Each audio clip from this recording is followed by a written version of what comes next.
Yutgan imperator, yutqizgan esa o'g'ri. Tanish ibora, to'g'rimi? Keling, bugun shu iborani qanday ishlashini haqiqiy tarixdan ko'rib chiqamiz. Ekraningizdagi insonning ismi Wernher von Braun. 1912-yilda Germaniyada tug'ilgan fizik, injener olim. Nima deb o'ylaysiz? Wernher yaxshi inson bo'lganmi yoki yomon? Hali u haqida ma'lumot bilmayman. Aytib bo'lmaydi deysizmi? Keling, unda ma'lumot beramiz. Wernher von Braun yoshligidan fizikaga juda qiziqqan, yoshligidan kosmosga uchish orzusi bo'lgan. Raketa qurilishini o'rgangan va hozirgi raketalarni o'rganuvchi fanlarning otasi hisoblanadi. Neil Armstrongni Oyga qadam bosishining sababchisi, NASAda ishlagan olim. Xo'sh, endi nima deb o'ylaysiz? Wernher von Braun yaxshi odammi? Javob berishga shoshilmang. Keling, yana ozgina faktlar bilan ko'ramiz. Wernher von Braun Birinchi jahon urushi vaqtida natsist armiyasi uchun ishlagan olim.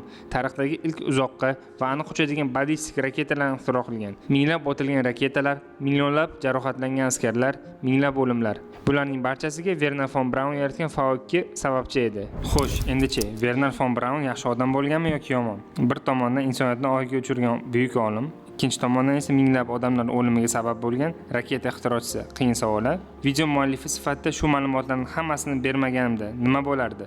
Tasavvur qiling, sizga faqat NASA haqida ma'lumotlarni berdim. Siz Wernher von Braun raketa yaratgani va yuqori lavozimli natsist zobiti bo'lganini bilmadingiz. O'limlar haqida esa biron bir fakt aytmadim. Yaxshi odam bo'lgan deb o'ylarmidingiz? Bu hikoyani videoga nima aloqasi bor deb o'ylaysizmi? Sizga fikrlashni o'rgatish uchun. Barcha tarixlar, barcha hikoyalar sizga kimdir tomonidan ko'rsatiladi va qanday ko'rsatishni o'sha odamlar hal qiladi. Siz esa faqat aytilgan ma'lumotlarningina ko'rasiz. Bugungi mavzuyimiz esa Birinchi jahon urushidan keyingi Germaniya va Adolf Hitler.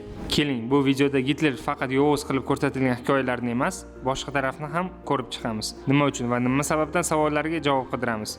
1889-yil 20-aprel Avstriya imperiyasining kichik shaharchasida bir bola dunyoga keldi. Ismi Adolf, otasi esa Alois Hitler, qattiqqo'l bojxona xodimi, onasi Klara, mehribon ayol. Ayni onasining bag'rida u iliqlik, e'tiborini topdi. Ammo bu mehr uzoqqa cho'zilmadi. Adolfning bolalik yillari tashqi ko'rinishidan o'rtacha bir avstriyalik bola hayotidan farq qilmas edi. Adolf yoshligidan o'zini boshqa bolalardan biroz boshqacharoq deb bilar edi. Maktabda u doim ham iqtidorli bola bo'lmagan, ayrim fanlardan orqada edi. Lekin bir sohada u haddan tashqari faol edi. Rasm chizish. U rassom bo'lishni orzu qilardi. Hatto Vena san'at akademiyasiga 2 marta hujjat topshirdi. Ikkalasida ham rad etildi. Bu rad javoblari uning qalbini chuqur tiladi. U dunyoni tushunmay qolgan edi. Nega mening orzularim rad etildi? Kim buni boshqaryapti? Adolfning otasi Alois bilan munosabatlari sovuq, ba'zida esa agressiv edi. Otasi uning orzularini yoqtirmasdi. Uni davlat xizmatchisi bo'lishga majbur qilmoqchi edi. U esa otasiga qarshi turdi. Bu ichki kurash otasining majburlovi va o'zining g'ururli tabiati bilan Hitlerning xarakterini shakllantirdi. Qat'iyatli, yakkalanishga moyil, ammo o'ziga ishongan bola. Vena shahri uning ichki dunyosini butunlay o'zgartirdi. U yerda u yangi bir dunyo bilan to'qnash keldi. Yahudiy ziyolilar, xalqaro san'at va sotsialistik harakatlar. Aynan mana shu muhitda hech kim tanimaydigan kambag'al rassom sifatida Adolf ichkaridan o'ziga savollar berishni boshladi. Nega men kamsitildim? Kim dunyoni boshqaryapti? Adolat qayerda? Bu savollar keyinchalik siyosiy g'oyalarga, mafkuraga va kuchli e'tiqodga aylandi. 1914-yil Yevropa portlash arafasida turardi. Millatlar qurollandi, ittifoqlar harakatga aylandi. Germaniya o'zini dunyoning markazi, kuch, madaniyat ramzi deb hisoblagan imperiya bu urushni o'zi uchun imkoniyat deb ko'rardi. Bu urush orqali o'zini harbiy, siyosiy, iqtisodiy jihatdan yana bir bor kuch sifatida isbotlamoqchi edi. Ular bu urushni qisqa, faxrli va g'alabali deb o'ylashdi. 100 minglab yoshlar ko'ngilli bo'lib safarbar qilindi. Ular uchun bu vatanni himoya qilish emas, vatanni buyuk qilish urushi edi. Yurt, shon-shuhrat, ota-bobolar merosini himoya qilish aynan shular ularga kuch berardi. Ammo reallik boshqacha bo'lib chiqdi. Bu handaqlar, ochlik, qorong'u tunlar, doimiy o'lim soyasida kechgan urush edi. Minglab odamlar har kuni halok bo'ldi. Harb oldingi yurish qancha hayot evaziga erishilganini tomosha qilayotganlar emas, frontda yotganlar juda yaxshi bilar edi. 1916-yilgi Verdun jangi 700 mingdan ortiq qurbonga sababchi bo'ldi. Somme jangi esa 1 milliondan ziyod yarador va halok bo'lganlar bilan ajralib turardi. Har bir nemis oilasi biror qarindoshini urushda yo'qotdi va buning evaziga hech nima olmadi. G'alaba ham yo'q edi. Front orqasida esa yangi urush, ochlikka, sovuqqa, umidsizlikka qarshi urush. Nonlar kartochka orqali berilardi. Issiqlik yo'q. Fabrikalar faqat front uchun ishlaydi. Ayollar erkaklar o'rnida ishlab, bolalar och qolgan. Uysizlar, yetimlar ko'paymoqda.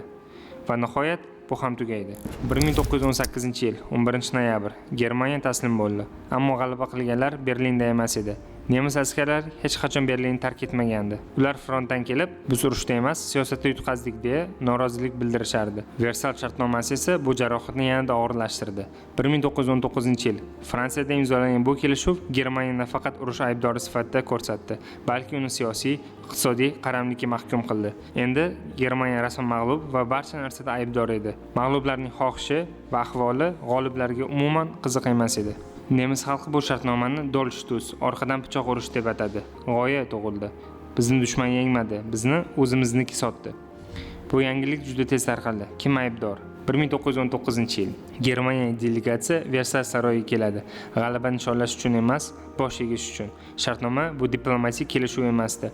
Bu mag'lubni jazolash marosimi edi. Ular gapirmadi, ular himoya qila olmadi, ular faqat imzo qo'ydi. Shartnoma kuchga kirgach, Germaniya endi o'zini davlat emas, qarzdor xatolik sifatida his qildi. Germaniyadan 13% hududi olib qo'yildi. Germaniyaning harbiy kuchlar cheklab qo'yildi. 100 ming yillik armiyadan ortig'i taqiqlandi va eng og'iri 132 milliard oltin marka miqdorida reparatsiya, urush zarari uchun to'lov undirilishi kerak edi.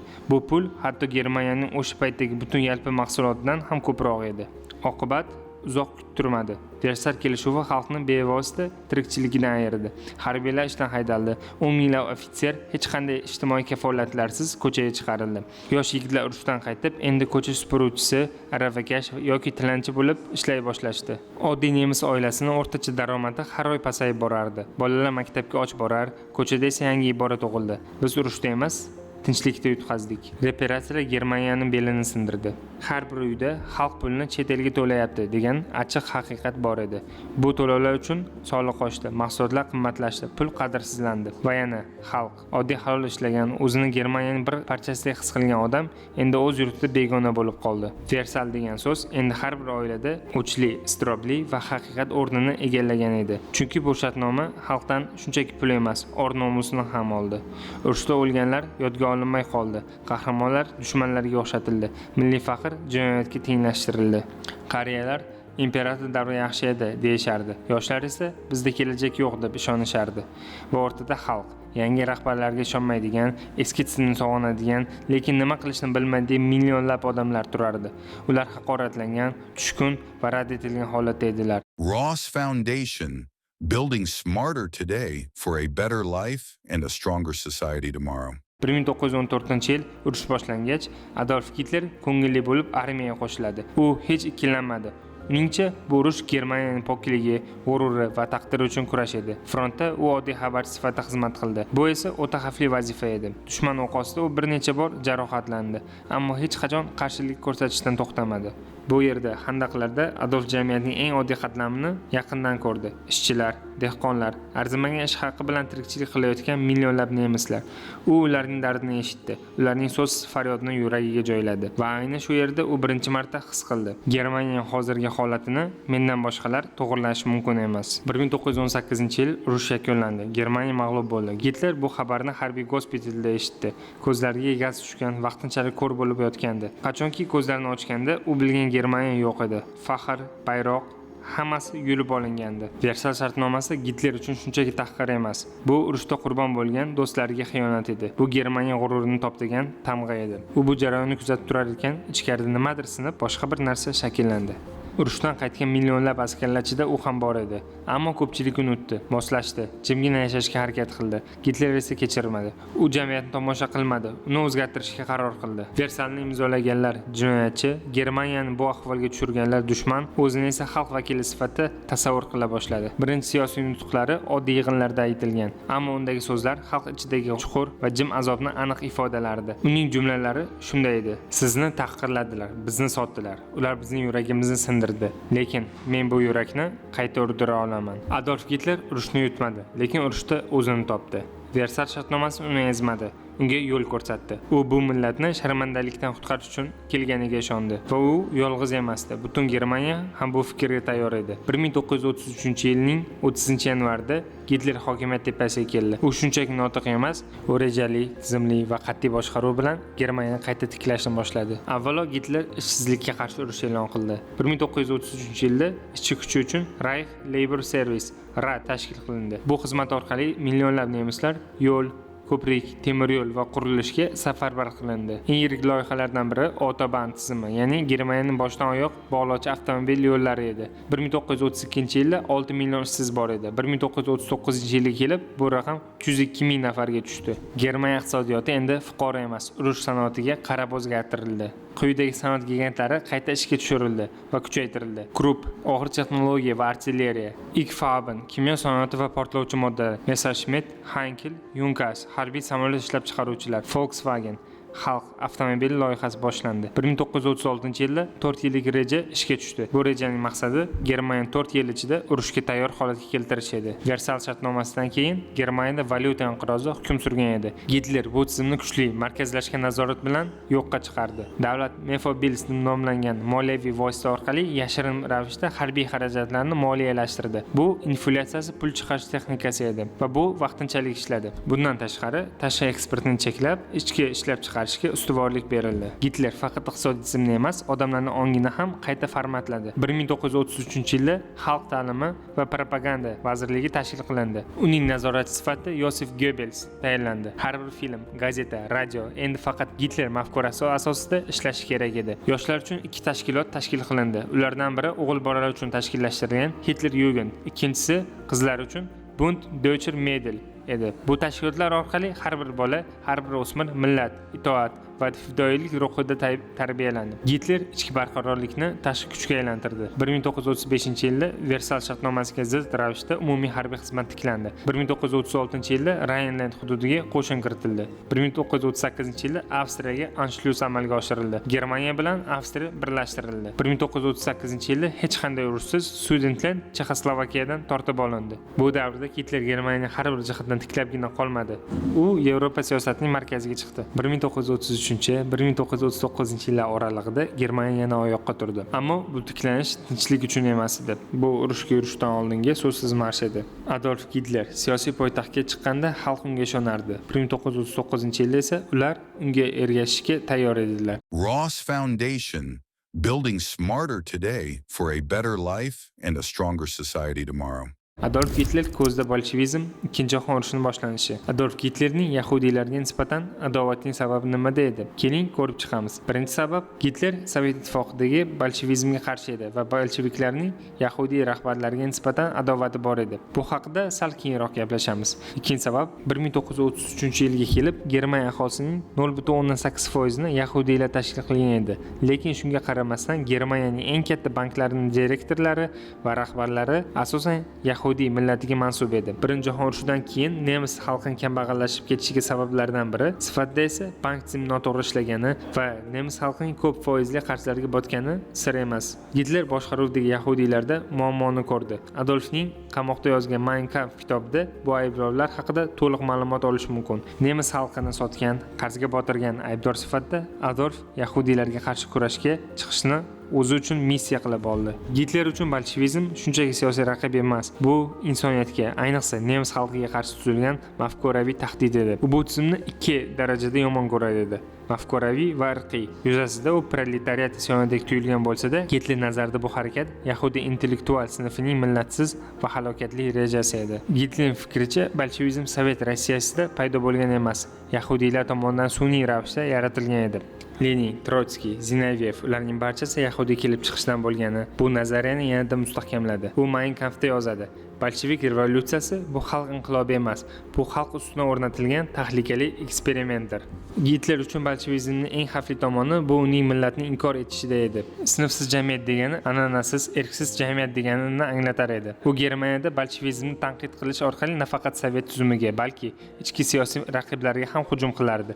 Sotsialistlar, kasaba uyushmalari, mustaqil matbuot hammasi bolshevik tahdidini filiali sifatida ko'rsatilardi. Bolsheviklar unga ko'ra xalqni qarshisidagi dushman emas, xalqni ichkaridan yo'q qiladigan zahar edi. Gitler bunday kurashni urush emas, biologik qarama-qarshilik deb ko'rardi. Germaniyaning milliy hayoti, genetik tozaligi, tarixiy vazifasi va bularning barchasi bolshevik mafkurasi tomonidan yo'q qilinmoqda. degan edi u. U shunday degan: Yahudiylar orqali tarqalayotgan bolshevizm Germaniyani bir tomchi qonsiz ham qulata oladi. Biz uni faqat ildizdan sug'urib tashlashimiz kerak. 1939-yilda Germaniya va Sovet ittifoqi o'rtasida Molotov va Ribbentrop pakti imzolangach, ba'zilar Gitler bolshevizmga murosa qilgan deb o'yladi. Ammo bu xato edi. Bu pakt vaqt yutish uchun qilingan taktika edi. Gitler hech qachon sovetizmni hamkor sifatida qabul qilmagan. U hech qachon bolshevizmga murosali ko'z bilan qaramagan. U kutdi, tayyorlandi va rejalashtirdi. Ikkinchi jahon urushidan oldin Britaniya imperiyasi butun dunyo bo'ylab zulm va ekspluatatsiya asosida qurilgan dahshatli tuzum edi. Bu imperiya o'zining eng kuchli davrida dunyo yerlarini chorak qismini, aholisini esa 1/4 nazorat ostida ushlab turgan. Ammo bu hukmronlik hech qachon xalq irodasi yoki tinchlik yo'li bilan emas, balki kuch, qo'rquv, qonga botgan harbiy yurishlar va tizimli zulm orqali amalga oshirilgan edi. Britaniya o'zining iqtisodiy foydasi va siyosiy kuchini oshirish maqsadida ko'plab xalqlarning erkinligini, insoniyligini va hayotini oyoq osti qilgan edi. Hindistonda Britaniya mustamlakachilik siyosati natijasida sodir bo'lgan ocharchiliklar millionlab begunoh insonlarning umriga zomin bo'ldi. Ayniqsa 1943-yilgi Bengal ocharchiligi. Bu falokatga Britaniya hukumati tomonidan don va oziq-ovqat eksportini to'xtatilmagani, zaxiralarni yashirish va aholining ehtiyojlarini inkor etish sabab bo'lgan edi. Ochlikdan odamlar ko'chada jon berardi. Onalar quchog'idagi farzandlarini ochlikdan yo'qotardi. Jasadlar ko'chalarda yotardi. Lekin Britaniya hukumati bularning barchasini kerakli iqtisodiy narx deb atadi. Bu voqealar insoniylikka zid bo'lgan harakatlar sifatida tarixga muhrlandi. 1919-yilda Amritsar qirg'inida esa Britaniya askarlari general Dyer boshchiligida tinch namoyishga chiqqan qurolsiz va asosan keksa yosh ayollar va bolalardan iborat olomon ustiga o'q yog'dirgan.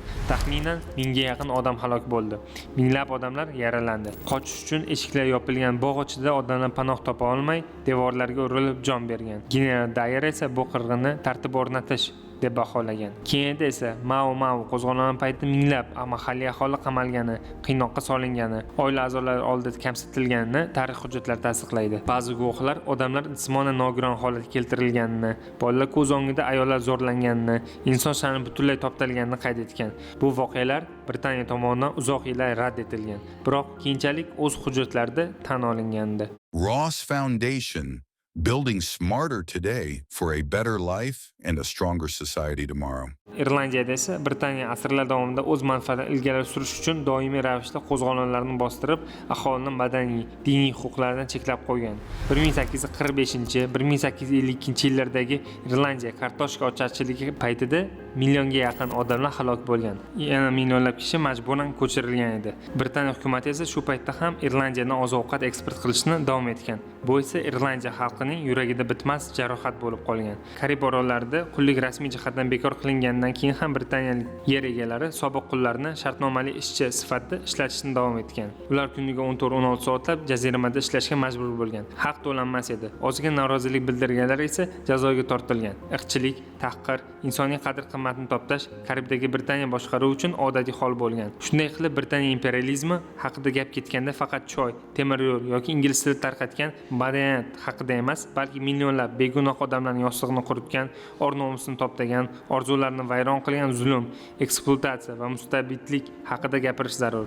Bu bizga ko'p hollarda o'rgatilmaydigan, ammo tan olinishi va esda saqlanish lozim bo'lgan imperiyaning haqiqiy yuzidir. Gitler Angliya imperializmini qoralashga harakat qilgan. U o'zining 1939-yil 6-oktyabrdagi parlament nutqida Angliya bu butun dunyo bo'ylab tarqalgan imperiyadir. Germaniya esa faqat o'ziga tegishli o'rinni istaydi. Nemis xalqi Angliya kabi dunyo bo'ylab politsiyachilik qilishni xohlamaydi, ammo biz quyosh ostida o'z joyimizni talab qilamiz deb xitob qiladi. Keyinchalik Angliyaning urush va ikkiyuzlamachilikda ayblab 1941-yil 30-yanvardagi nutqida Britaniya plutokratik sinfi tinchlikni istamaydi. Ular urush olib borishadi, chunki o'zlarining global hukmronligini saqlab qolmoqchi. Ular Versaly shartnomasidan keyin adolatni talab qilayotgan kuchli Germaniyadan qo'rqishadi, deydi. U dunyoni Angliya imperializmi, xudosiz bolsheviklar, barcha yovuzliklarning boshi deb hisoblaydigan yahudiy xalqidan qutqarayotganiga ishonardi. 1941-yilning yozida Gitler Sovet ittifoqiga hujum qildi. Bu geosiyosiy bosqinchilik emas, bu ta'riflash imkonsiz darajadagi mafkuraviy urush edi. Bir taraf tarafda xalq uchun tenglik, marksistik dunyoqarash, ikkinchi tarafda esa milliy ustunlik, irqiy tozalik uchun kuch mafkurasi. Sharqdagi jim kulfat, SSR lagerlari. 1938-yil Gitler urushga tayyorgarlik ko'rmoqda. U Yevropani yagona tartib ostiga solishni orzu qiladi. Ammo Sharqda boshqa bir tartib allaqachon hukm surardi.